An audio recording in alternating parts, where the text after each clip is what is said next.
And the way the systems are worked, there's a lot of defense systems in place so that when you're eating things like glucose, when the glucose is being metabolized, there is some energy being spent, but the body tends to be able to maintain the energy levels always in a normal range.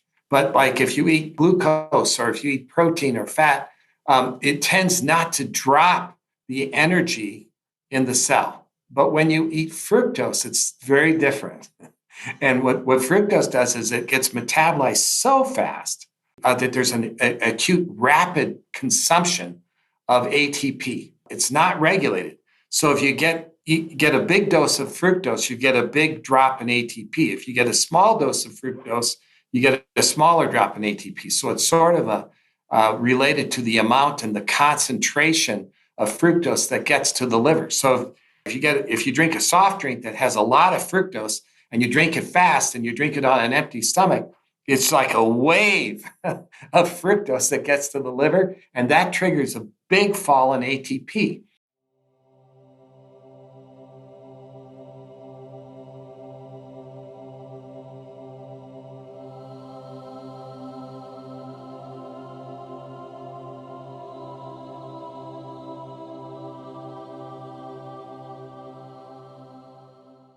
Now, when the ATP falls, there's also a fall in intracellular phosphate that accompanies it. Use the ATP, the phosphate comes off, and you make ADP, and then another phosphate comes off, and you make AMP, and the ADP and AMP get reconstituted to ATP.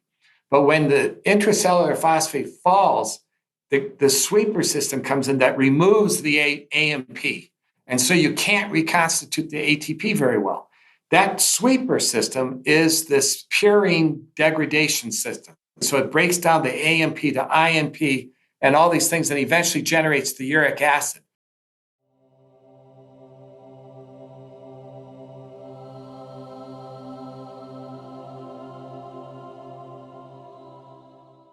And then the uric acid comes back and goes into the mitochondria and causes oxidative stress that keeps the ATP production down.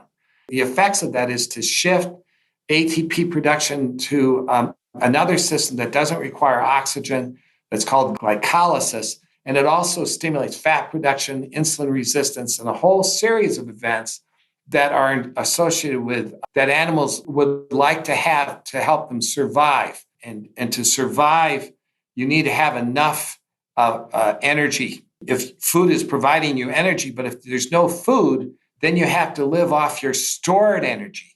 Right. And the stored energy is the fat. So all the animals want to have some fat, which is the reserve for when things are bad. So animals all carry a little bit of fat, but you want to be fat enough that if there's no food or a big storm comes and you can't eat for 2 weeks, that you can survive.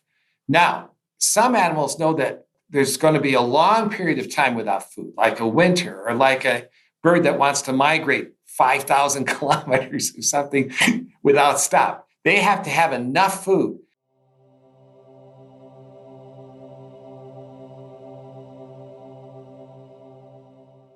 So they have to store extra fat. The way they do this is they eat things that can either make or that contain fructose. What that does is then the fructose drops the energy in the cell and it keeps the energy at a lower level.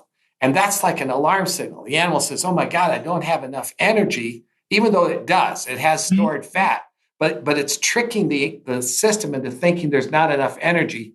And that activates all kinds of processes. It's foraging, hunger, foraging for food. You become insulin resistant as a protective mechanism. Insulin resistance, these animals that like hibernate become insulin resistant because what happens is they reduce the glucose uptake in their muscle so that it's preferentially available for the brain because the muscle uses insulin to take it up. And so when it becomes insulin resistant, it can't take up the glucose into the muscle as well. So the glucose goes up in the blood. But the brain, much of the brain doesn't require insulin. So as the glucose goes up in the blood, it becomes a fuel for the brain.